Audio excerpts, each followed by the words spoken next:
안녕하세요. 법대로 맘대로 박찬계 법무사입니다. 제 영상이 유익하시다면 구독을 꼭 눌러주세요. 오늘 제목은 장래에 입금이 예상되지 않은 예금에 대한 압류와 소멸시효입니다.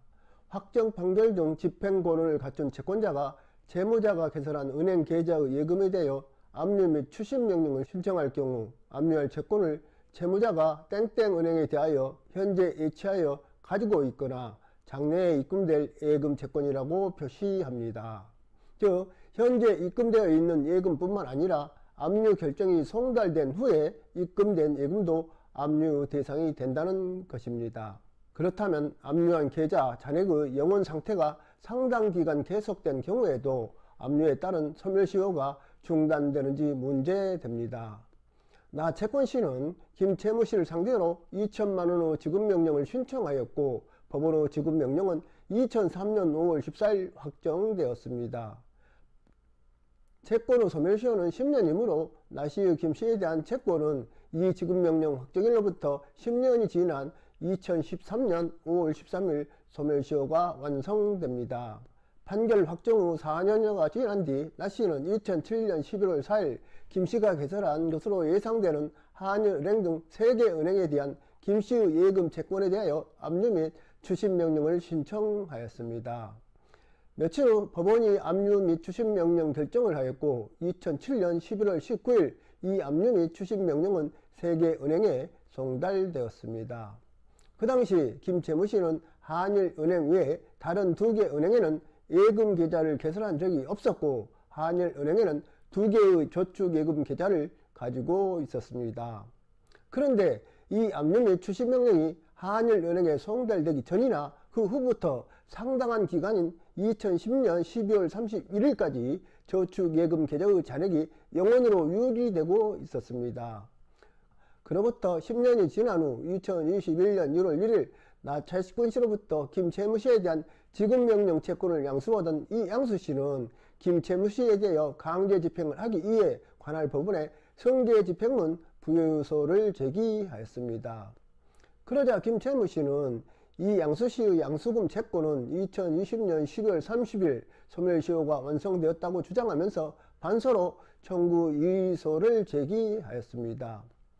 이에 원심은 나 채권씨의 채권 압류 및 추심명령이 한일은행 등 3개 은행에 송달됨으로써 이 양수씨의 양수금 채권의 소멸시효가 중단되었고 나씨의 채권 압류 및 추심명령 중 김채무씨가 한일은행에 대하여 장래에 갖게 될 예금 채권에 대한 압류 부분은 유효하므로 그 효력이 존속 가능한 채권의 시효 중단 효력은 계속된다고 판단하고 김씨의 청구를 기각하였습니다.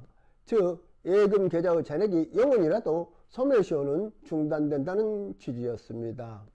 김채무씨의 상고에 따라 대법원은 압류 명령의 송달 이후에 채무자의 계좌에 입금될 예금 채권도 가까운 장래에 예금 채권이 발생할 것이 상당한 정도 기대된다고 볼만한 예금 계좌가 개설되어 있는 경우 등에는 압류 대상이 될 수 있다. 그러나 장래의 예금 채권에 대한 압류 명령 정본이 제3채무자에게 송달되었을 때 채무자의 제3채무자에 대한 예금 계좌가 개설되어 있지 않는 등 그 피압류 채권의 발생의 기초가 되는 법률 관계가 없거나 예금 계좌가 개설되어 있다고 하더라도 가까운 장래에 예금 채권이 발생할 것이 상당한 정도로 기대된다고 보기 어려운 경우에는 그러한 채권 압류는 효력이 없다. 채권자가 채무자의 제3채무자에 대한 채권을 압류할 당시 그 피압류 채권이 부존재하는 경우에도 집행채권에 대한 권리 행사로 볼 수 있으므로 특별한 사정이 없는 한 압류 집행으로서 그 집행채권의 소멸시효는 중단된다.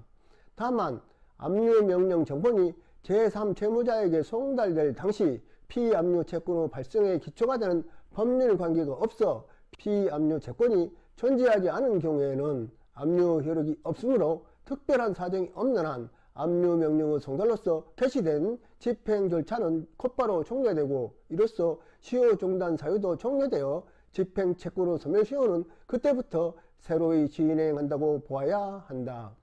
이는 가까운 장래에 피압류 채권이 발생할 것이 상당한 정도로 기대된다고 보기 어려워 장래의 채권에 대한 압류가 효력이 없는 경우에도 마찬가지이다.